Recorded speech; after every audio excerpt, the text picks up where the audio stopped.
Today on the Surviving the Human Experience podcast, I'm excited to welcome our Canada native, Olga Jakiwczyk, to the show to share her wisdom and expertise on the topic of living, surviving, and thriving through the big C. Before we jump in, I'd like to share a little bit more about Olga with our listeners.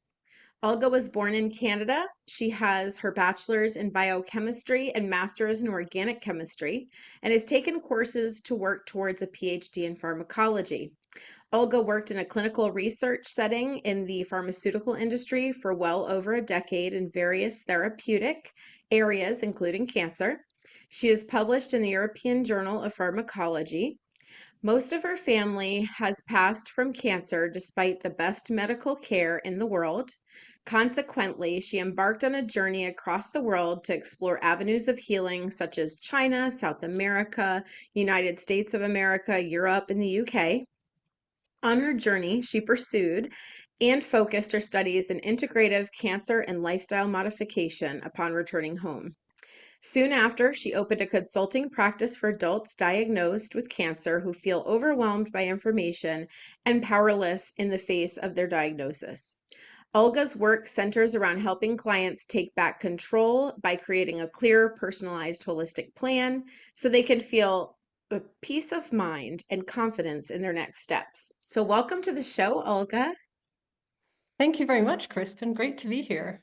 Yes, I'm so excited for us to finally get a chance to have a conversation about this topic and all of the great things you're doing in this space. I knew when I met you, I said, yes, we've got to get you on the show.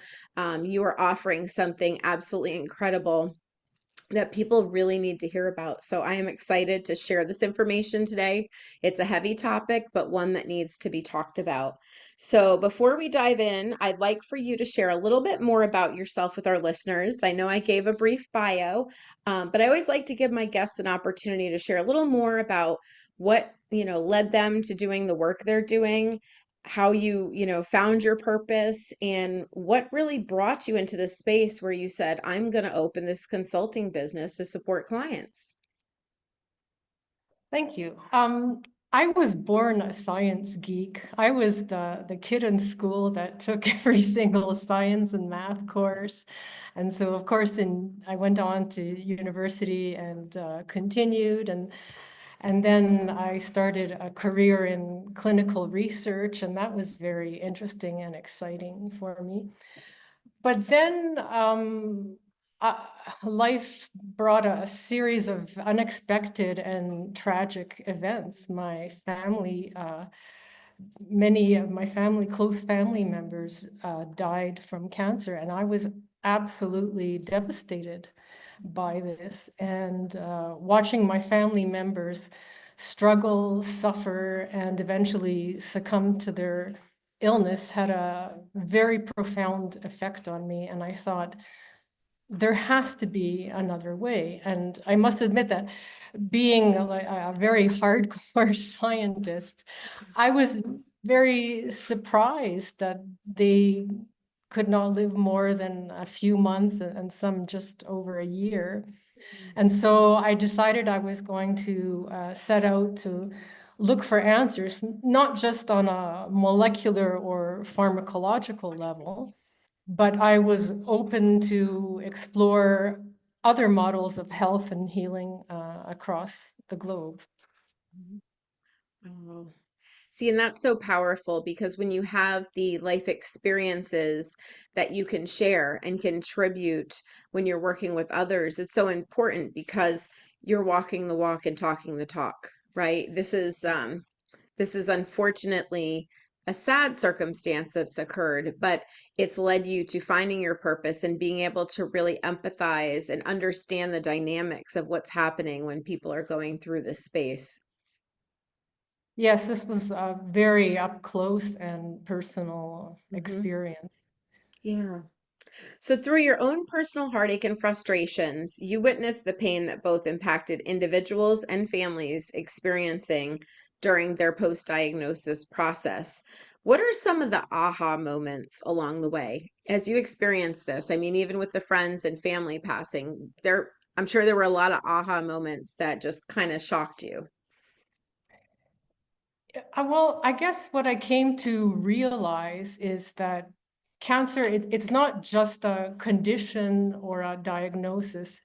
It's really a process. And what I mean by that is that many people and professionals believe that prior to your diagnosis, your body is a-okay.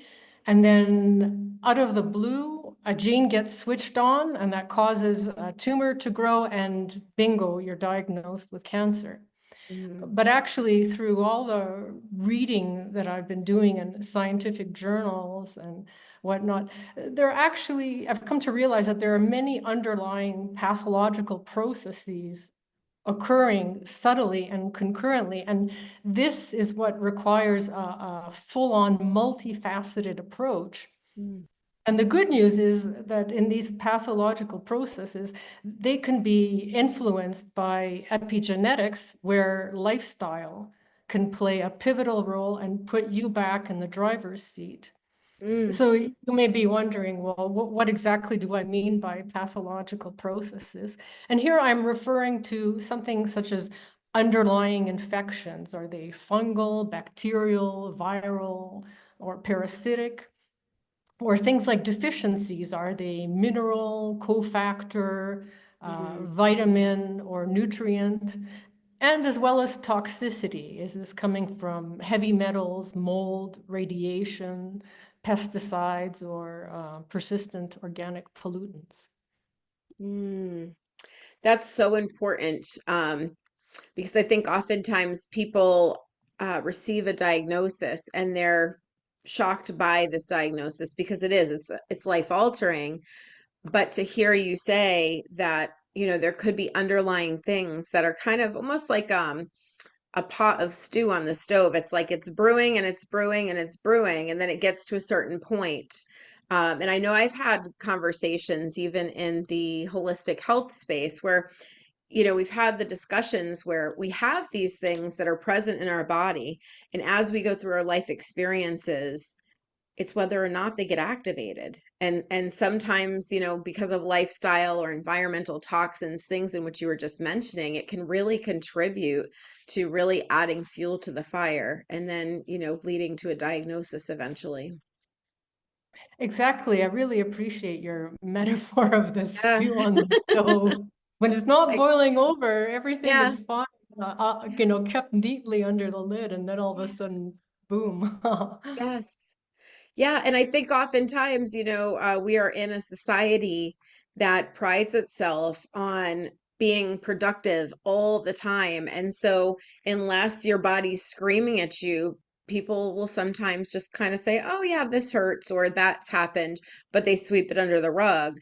And then when there's this huge catastrophic thing that occurs, it's like everybody stops and listens. But oftentimes the body's giving you signals along the way. There's little clues and hints to oncoming illnesses, whether it's cancer or any other illness. There's certain things that present as leading up, sort of like on a car, right? The different lights go off to let you know, okay, it's time to get your oil changed, or, your gas light comes on because the gas is getting low. There's these little warnings, and it's so important for us to take the time to really invest into our bodies and into ourselves and create an atmosphere for our bodies that allows it to thrive, as you mentioned, for today's topic, and at least try to minimize as many factors as we can along the journey. Absolutely. I find that in today's performance-based society, people, workaholism is like a badge of honor, especially if you come Yes. from the corporate world. Yes. And many times people will work like a dog, drink like a fish, eat like a pig, and then be surprised, gee, I'm not feeling that great. Hmm. You have to kind of take responsibility of your entire life. Yes. So true. So, what did you find was missing from the traditional support model that really helped you shape your work to live out your purpose? Well, reflecting on my experience, I've noticed that the Western medical system is essentially it's a disease centric, or for cancer, it's basically a tumor centric approach. Whereas with my clients, I'm more interested in a health centric and a more client centric approach. And also, what I noticed was, as part of being part of a disease care system, so many people with a cancer diagnosis are shuttled between oncologists, radiologists. If they have a complication, then they'll be sent to, referred to a nephrologist or a neurologist, or other healthcare specialists. And then, of course, there's even their own family doctor. And if you decide to go out of province or out of state, who is there keeping track of all the results, the medications, the implications? And in my practice, I oversee the whole client and their whole process. Mhm. Um, Another thing that comes to mind, especially if you look a lot at the scientific literature, is that the current uh, healthcare or disease care system, especially for cancer patients, focuses heavily on tumor genetics. Mm, And if you dedicate yourself purely to genetic causes, you're limiting your approach, and you're not stacking absolutely everything in your favor. mm, So in my practice, we look further upstream for root causes of underlying pathological processes that I mentioned previously. And more specifically, what I mean by that is, why do you have the tumor? Like, what is causing your inflammation? Do you mm, have nutrient or mineral deficiencies? Is your immune system weakened due to hidden underlying infections? Is your mm, body overloaded with environmental toxins and it can't efficiently process?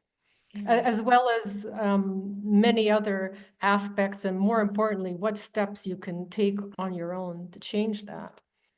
Mm, And finally, I'd like to say that due to the nature of our current medical system, time with physicians and specialists is very limited, and it's almost entirely focused on the physical body and especially the tumor. And in my practice, I don't see clients as a stage 3 carcinoma, but as a human being with important concerns, which I address, and I support and guide my clients on all levels, on the mhm, physical, that means outside of the tumor, of course, mhm, the mental, which is identifying thought patterns that don't serve them, emotional in terms of centering, calming, and grounding themselves, and finally spiritual, their greater purpose or their divine connection, depending on their belief system. wow. So that's so important. Um, you sharing that, just understanding you're taking a holistic approach, whereas as you were sharing, having that many different doctors and each doctor specializing in their specific area, it would be beautiful if this happened. It doesn't happen often, but to see if all of the doctors came to the table and they had a conference about a client and said, okay, here's what we found and here's what we found, and they're collaborating together. And unfortunately, what we see more often is you go over here to the specialist, they provide one thing, as you mentioned, might be prescribing a medication, then you see another specialist, and there isn't that open line of communication. So, what I love that you're sharing that you do is you're taking all of that information and you're looking at it from a 360 approach versus just from one, little tiny aspect of that lens, which is so important because I mean, we're human beings. We have a physical body, but as you mentioned, there could be things going on the emotional level, the energetic level, and being able to address those things really is important because just looking at the physical symptoms sometimes it's not enough to support the whole human. So I'm glad that you are doing the work that you're doing. and that you've taken the time to do the research and, having worked in the industry and seeing some things as well, and then having that firsthand experience, it's really important because it allows you to understand the needs of the clients as well as understand some of the language and just looking at things that might have gotten overlooked if somebody was just seeing that particular specialist. So that is so important. Yeah.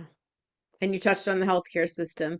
Stresses me out. I can't tell you how many practitioners I've had on, nurses, and the conversation is very similar of the patient gets like 15 to 20 minutes with the doctor and then it's on to the next person. And I mean, that's not enough time. By the time you get into the room and you sit down and just say hello, you've already kind of wasted 5 minutes of time just getting there. And so that time limit really does restrict how much can really be looked at. Yes, you have to go in there with laser-like precision and focus, and that's why Mhm. it's helpful to have someone else. I always accompanied my family members, and we thought everything out ahead of time. I even provided a list of specific questions when I couldn't Mhm. accompany so that their time is maximized and used optimally because uh, the healthcare professionals, they're caring and they have honorable and good intentions, but the system doesn't allow that to shine through. Yes. Oh, I agree. And I'm with you. I was the girl who showed up with the notebook. I had all the questions laid out. And my doctor would look at me and she'd be like, Kristen, we only have so much time. I'm like, I know, but don't worry, I'm gonna ask my questions quick and I just need quick answers. Because again, it's like you wait all of this time to see that professional. And like you said, you want to maximize the time. So being prepared, so those who are going in for appointments, that's our little tip that we can offer in today's episode for sure is have your questions ready, go in there with laser-like precision so that you can get the most out of that time. And then if you're able to, and you have the means to seek the additional supports, just like Olga is offering to clients, because it can help make a world of difference. They can coach you along the way and support you in the journey. So, Yes, I've even been on conference calls with medical teams to discuss issues. So mm. it helps when you can speak the language and that you're a geek who likes to read the scientific literature. Yeah, and it's so important because what you're offering, somebody that is in this space, when your health is in a delicate space and you feel that your life is in jeopardy, there's a reaction. I'm sure we'll talk about this at some point here in our conversation, but there's this knee-jerk reaction to go into fight or flight. And so, where somebody may normally be very clear minded and coherent and able to really think through, when it's happening to you, it's a different story. And so, it's easy to get riled up or discombobulated. And having someone who, as you said, can speak the language and do it in a way that helps support the person. Because, again, I mean, under different conditions, this person could be perfectly good with their laser precision and know the things to ask. But when you get in front of, a team of doctors and they're telling you you've got X amount of time to live, or you've got, this condition and it's accelerating at this pace, sometimes your mind would, I'm sure, would go blank because you're literally just sitting there going, oh my gosh, like I'm not ready for this. And so now the emotions get in the way of being able to have clarity in the thoughts. So having someone on your team who can kind of run interference for you in that space is just totally valuable. Absolutely.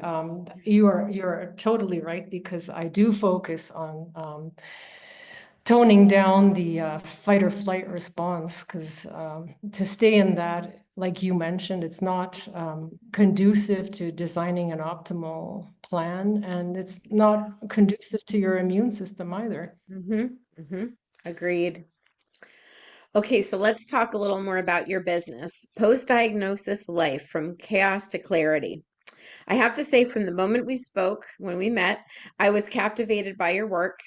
What you have created provides a nurturing, supportive approach to the post-diagnosis life, which you're helping others to make sense of life when they feel like their world has been turned upside down. So tell us a little bit about the typical client or who you would see in this space. Like, is there a particular profile or just in general a typical client that would be coming your way for your services?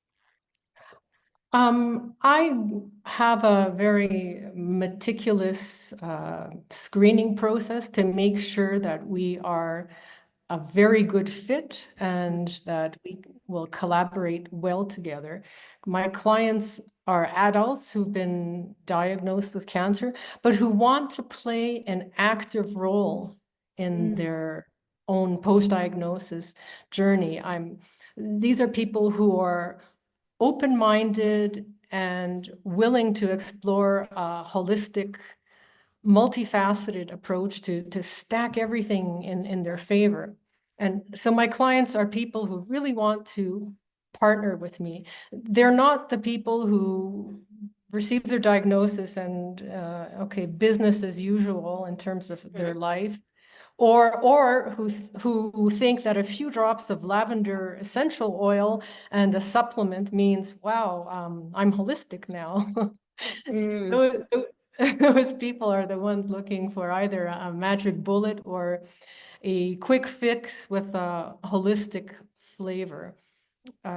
So my clients are the courageous ones who are brave enough to examine all aspects of their current life, and they have the desire and the fortitude to make changes. And they choose to partner with me so that I can support and guide them on this unfamiliar and sometimes lonely and mhm, scary path. mhm. Yeah, and I'm glad you shared that because there is a level of fear that enters into the space. But as you share, it's that person that is ready to really go in for that fight. Yeah, and has that desire. Because it sounds like as you're sharing this, this is a journey for both of you as you come together. It's a collaboration. And not only is it a collaboration, but it's a learning experience on both ends as well. Yes, I want to absolutely ensure that I am the right person and I can best meet their needs and serve them and help them the most. And there's no judgment. Everyone is unique in their diagnosis and their condition and their life circumstances, and then their needs, wants, and desires. So, each to his own. And um, I choose to partner with people who want to take the deep dive and Mm. completely re-examine their life. Oh, I love it. Can you walk us through what life looks like post-diagnosis? Sure. Actually, what comes to mind is actually a television commercial. This is from a while back. I think it was from the Canadian Cancer Society. Sorry, my two dogs are here and they're That's just, fine. That's fine. I totally understand. yeah, I'm trying to focus here. Yeah. So anyway, what I remember from this commercial, I thought it was really well done. It really captured the essence. It shows a doctor's office and the doctor sitting in his white lab coat behind the desk and with a kind of a stern look on his face. And then there's two people behind the desk, and he says something, and then you see in slow motion the chairs of the two people falling backwards. Mm, And so it's incredible how hearing those three words, "you mhm, have cancer," mhm, that can qualify as a trauma in itself. mhm, Because mhm. at first there's the shock and the disbelief. This can't be happening to me. Yeah. Am I gonna just wake up out of this and find out that no, it's just all a bad dream? Mhm, And then and then eventually, when the words actually hit, then it transforms into panic, fear, stress, anxiety. And then you have all kinds of scenarios running through your mind, often with, why is this happening to me, playing in the background. Yeah. And Oh. then after that, then there's the pressure to make a decision. If Mm-hmm. you've seen various institutions or visited clinics, and then of course there's family members and friends, and then suddenly every well-meaning person has an opinion and shares it with you. Mm. And so many people, and understandably so, become overwhelmed with emotions, conflicting mountains of online information, and pressure from well-meaning family, friends, and healthcare professionals regarding pending decisions and outcomes. Mm. But it doesn't have to be this way. I offer a way out of this state. So let's go there. I can only imagine, as you shared, how overwhelming that time and space can be when somebody receives that diagnosis. So how do you even begin? They found out they have the diagnosis, they come to you. Where do you start? I follow the client's lead. I meet Mm. them exactly where they are. Okay. I listen to them. I help identify their specific needs to allow me to serve them the best that I can at that moment in time. Because every person, like I mentioned a while back, is unique. Their Mm-hmm. diagnosis, their family situation, and their goals. And so my role is to support them with compassion, and if necessary, to educate them with scientific evidence of powerful lifestyle changes so that they can be equipped to take charge of their life and move forward beyond the panic and the overwhelm. And in specific terms, on my website, you can request a free post-diagnosis roadmap. And the most important, the most basic and often underrated step is to breathe. Mm. Yeah. It's such a natural reaction when people feel caught off guard or feel uneasy to hold the breath. It just is. It's like this natural reaction. People don't even realize they're doing it. I've noticed even in working with clients in my space, I'll have people put their hand on their chest and on their belly and say, breathe in. And a lot of times they don't make it past their chest, not really getting that full breath in, and being able to breathe in these moments is so important. Absolutely. And there's various Eastern techniques in terms of breathing that can calm the mind and the body. And in my Mhm. travels, I learned some of this. And from a scientific point of view, if you focus more on the exhale, that'll calm you, and that'll calm you because it's activating the parasympathetic nervous system. So it's going to take that sympathetic stress, fight or flight overdrive down a notch, so it can help you calm yourself and ground and be more present. Yes. Oh, love this. Good conversation here. All right. So also, your business title stood out to me. I particularly like that you captured the phrase from chaos to clarity. With so much uncertainty post-diagnosis, there's a lot of resources to turn to outside of the assigned team and the assigned team that's going to handle your treatment. But you capture beautifully what can be summarized as chaos post diagnosis and then walk your clients to clarity. So, can you elaborate for us a little more on what you found to be the chaos and what impact it has on individuals that are affected by this diagnosis? Sure. The chaos is actually multi-layered. Mm. Of course, there's a medical aspect, and that includes the numerous visits to institutions, to clinics, medical specialists, allied healthcare professionals, Mm. or if you so choose, complementary healthcare providers, social workers, et cetera, et cetera. And then, of course, that's coupled with waiting for additional tests, procedures, and their results, evaluating possible treatment plans, second opinions, and then trying to digest and assimilate all of this jargon for some people, or even if you are a professional, just to assimilate the vast amount of information is challenging. So that's Mm, one. Then there's also I guess I'd call it the congruency aspect. And that involves trying to reconcile differing opinions between institutions, between specialists, between proposed treatments, conflicting online health information, mm, and even clashing with the opinions of different family members. And then there's also another layer, and that's the logistical aspect mhm, of how do you manage your life? What happens to your job?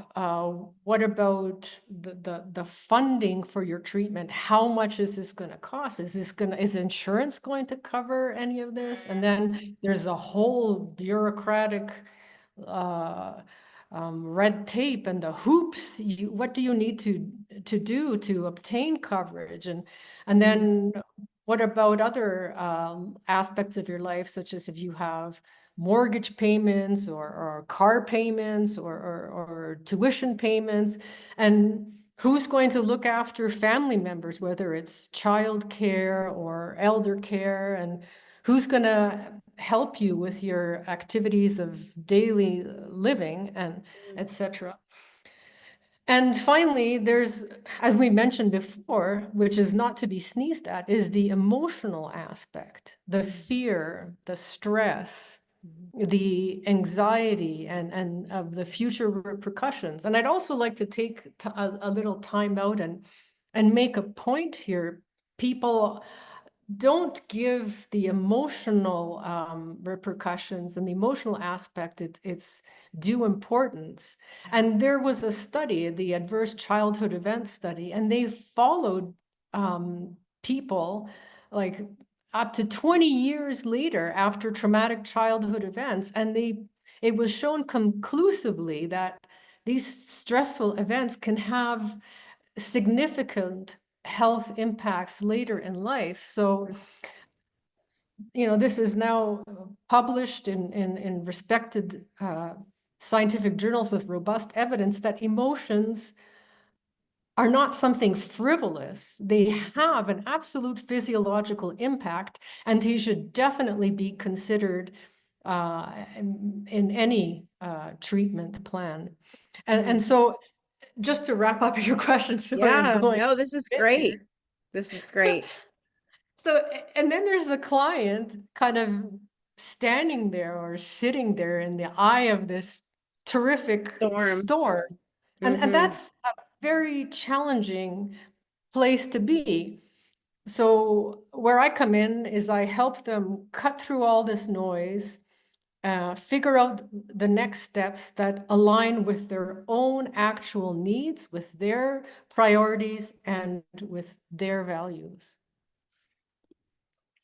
So very important. And I'm glad that you walked through all of that. I echo and agree completely on the emotional aspect. I think sometimes people are so focused on physical symptoms and just making sure they're checking the boxes as they go through and completely dismiss the emotional aspect, which is so, so significant because if that person has all of these emotions and their mindset is being affected by what's happening, it's just adding extra layers to the healing process and it's not supporting the environment to allow the body to thrive. So, it's so important. Yeah, I'm glad that you really pointed that out. That really needed to be addressed. Which leads us into my next question, which was to ask you what impact that you're seeing on clients' experiences as a result of this chaos. Are you seeing it physically, mentally, emotionally, or a combination of all? Oh, it's definitely a combination of all of these. And um, several times I've spoken with other colleagues, and they've mentioned to me that they concur that state of mind is absolutely critical, and they've seen firsthand how clients can become pressured by their family and then capitulate to adopt a treatment that they did not necessarily care for. So, Mhm. yeah. Yeah. Wow. All right. So let's shift from chaos to clarity. What does getting to clarity Nice look segue. like? Yes, I'd much rather talk about clarity. Well, Yes. with compassionate support, I help people move out of the fear and panic, Okay. and I help them identify their needs and priorities. And Mm. then based on that, I help them create their own personalized, holistic game plan. And just to flesh that out a bit, and following up on your previous important comment of being fight or flight, Yeah. I think they've actually added on, I think now it's fight, flight, freeze, or fawn, the Yes, four. Fawn. Yes. Yes, they That did. that mode, it's not the state of being from which to make decisions that are in your best interest. Hmm. You will not reach a decision that's aligned with your needs, priorities, or values. And so, what's important to really understand is that no matter what anyone says, you do not need to make a decision overnight. Mm. Take the time to calm yourself, investigate adequately, and make an informed decision from a place of calm, strength, and knowledge. Because fear, pressure, and haste will not serve you well. I Mm. remind clients that they are the CEO of their own body and they have the right to hire and fire their healthcare team. Oh, I love that. You're speaking my language. For She Wise Wellness, that's exactly what I tell people. They are the CEO of their health. And it's Oh, so, great. yes, and it's so interesting to see that classically, people walk into a room, you see the white coats, and you automatically submit your power over to those who are deemed to be the professional. And I think that's just something that was at some point ingrained in a lot of us that the doctor knows best. Not saying they don't. So I'm not, I love our doctors and everybody's doing their part and playing their role. Um, but individuals not really understanding the power they have within, they're the ones that are with their body 24/7. And I say this a lot to people I come across, that your body is your best friend. You're with it 24/7. You get to make the decisions. There may be things that suggest scientifically that this is what's going on or this is what's happening, but at the end of the day, it's your body, it's your choice, and you get to make those decisions. But I think a lot of times people just don't, they're not able to get there because they hear something from that, professional, whether it's a doctor, it's a, mechanic working on your car or whomever, and they'll just go with whatever that person's saying. So I love that you are empowering people to take back the power and control for their own health. Yes, I'd like to add on to that because Yes, please do. the oncologist is the tumor expert, is the diagnosis expert, and is the tumor genetic and treatment expert. Mm. That is their expertise and Mhm. their area. They're trained for that and they know it inside out. Mhm. But the client is the expert in their own body, and creating their own game plan puts them back in the driver's seat. And just to continue how we get to clarity, Mhm. in order to help them create their own personalized game plan, um, we look at their life under a microscope and examine their habits and lifestyle choices and investigate upstream factors in great detail. Mhm. Now, some people may think, lifestyle, that's just diet and exercise. Everybody's Yeah. been talking about diet and exercise. Mhm. How is that even Mhm. relevant? Why is it important? Or some people may think, well, I was perfectly healthy before my diagnosis. Right. But first of all, I'd like to say that diet and exercise in terms of lifestyle are just the tip of the iceberg. They They're are. also nutraceuticals, botanicals, and plenty of other aspects to consider Hmm. on your quest to well-being and resilience. And in fact, I like to look at 10 broad categories that absolutely warrant further investigation because the tumor does not develop in a vacuum. It grew in an unhealthy terrain that clients were unaware of. And together we explore 10 aspects of the terrain in great detail. And, just for example, I'll mention two of them. Hmm.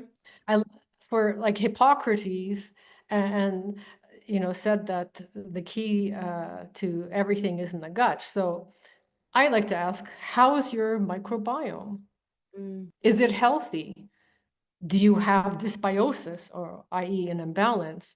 Do you have a limited variety of microflora? And are you aware that even certain cancer drugs are less effective if your levels of Akkermansia are low? Mm. Another key terrain area is the toxic burden. So Mm. something I would ask would be, do you live near a golf course, an industrial area, or a farm? Hmm. And have you been tested for heavy metal exposure, pesticides, or chemical pollutants? And this is important to know because if your body is already overloaded with these toxicants, how do you expect it to perform optimally if the excretory and metabolic pathways are already burdened trying Hmm. to deal with these toxic elements? Yes. So important. And a lot of times people aren't even aware. So it's not even that they are dismissive of these things. They're just sometimes not even aware. And that's where I find even the environmental toxins to be so incredibly amazing. One thing that gets me all fired up every time I jump into it is water, and people ingesting water that's full of toxins or chemicals, not even aware of it. I just had a workshop I did with a biochemist and a nurse, and we were talking about water and how, you've got forever chemicals being dumped in our waterways. You've got, um, chloride. You've got, chlorine, fluoride. You've got uh, dead water that people are drinking, and they're not even realizing the trace minerals have been removed because reverse osmosis is being done. And so, if your body has so much water in it, it's predominantly water is what's moving within you, and you're inputting all of these toxins that way. And then let's not forget the bottled water that people are drinking, because then there's the microplastics, right? Now you're creating this whole environment, and oftentimes we don't think about it. Well, I do think about it, but people in general aren't thinking about it because they're thinking, did you drink your hydration? 50% of your body weight in water today. Yep, I did it. But what was the quality of the water? So just as you're saying too, it's like, well, what's the quality of your environment? Are you using chemicals on your yard? Are you ingesting chemicals when you're cleaning? What are you using for laundry soap? What are you using for hair care products? It's such a big space, and a lot of times I think that we've gotten so accustomed to just going through the motions and not really questioning or looking at labels to that extent. No, exactly. I love that you mentioned water because um, if you don't use a filter, then your body becomes the filter. Hmm.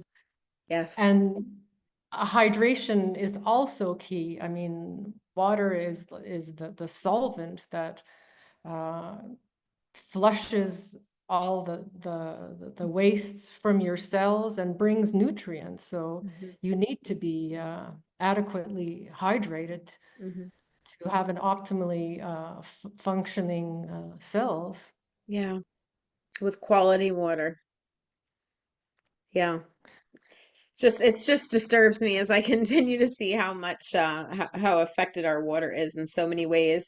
And then even just learning in biofield tuning, understanding that you can tune your water, that you can talk over the water, right? And so if you've got a glass of water and you're talking, there's been plenty of studies on this too.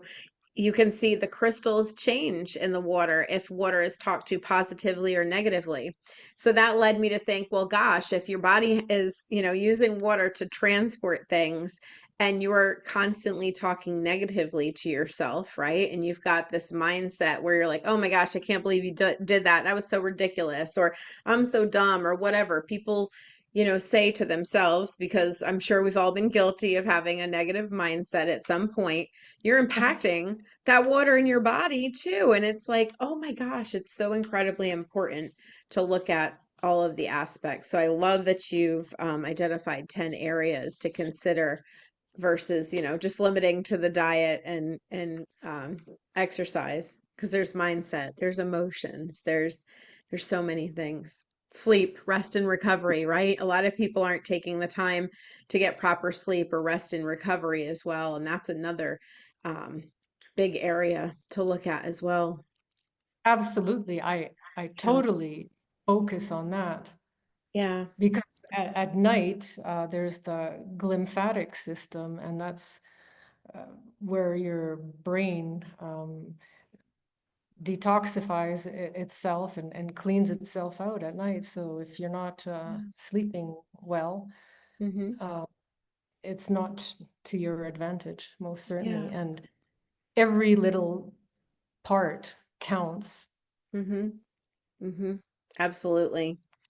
So, have you found patterns and themes among your clients or even your family members' journeys that you shared in your bio? Were there themes that just kind of presented themselves where you just kept seeing the same patterns occurring over and over? Well, one general thing I'd like to start off by saying is yes, that people definitely start to reprioritize their life and focus on what is truly important to them.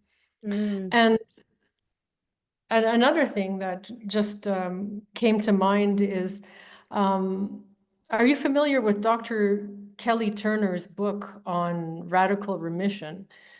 She I have not read studied, it. oh, it's a brilliant read. Okay. She worked and researched for 10 years and spoke to patients and oncologists and nurses. But in the cases where the patients had a cancer that went into remission, Mm-hmm. and she found that these people had 9 key factors in common. And one of them was radically changing your diet. Mm. Another one was using supplements. Mm. Um, let's see. One was embracing social support, uh, taking control of your health. Mm. And I found this interesting, releasing suppressed emotions. Yes. Uh, Huge. yeah. Let's see if I can remember. Having strong reasons for living, deepening your spiritual connection. What Mm. am I up to? I think I'm up to 7. So Yeah. I need 2 more. I think, what was it? Increasing positive emotions. Oh, yes. And the last Mm. one I remembered, I was surprised by this, but it was following your intuition. You have to That do, is huge. yeah, you have to do what is right for you because you have your body has an innate wisdom and intelligence, and you need to align with that. You need to take in all the evidence, all the information, listen to the experts, but at the end of the day, it's your body, your choice. So, what you just said was so incredibly powerful, because oftentimes we think the resistance is outside of us, right? But when you're in direct conflict with your intuition, you're literally coming up against yourself. You're completely out of alignment. So how can the body come into a place of safety and peace when it feels completely out of alignment?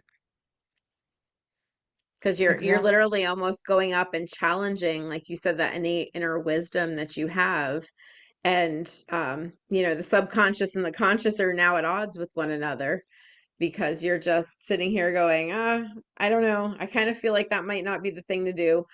but I'm going to do this anyway. And then it completely throws you off and it's not going to support the healing environment that you're trying to create. Yes, and as you mentioned earlier, I mean, there's a lot going on. You can have a super educated and bright person, but slapped with a shocking diagnosis. They Yes. don't have the wherewithal, and Right. listening to all these voices and pressures and stress. Mm-hmm. This isn't for the faint of heart. Right. Absolutely. Wow. Oh, okay.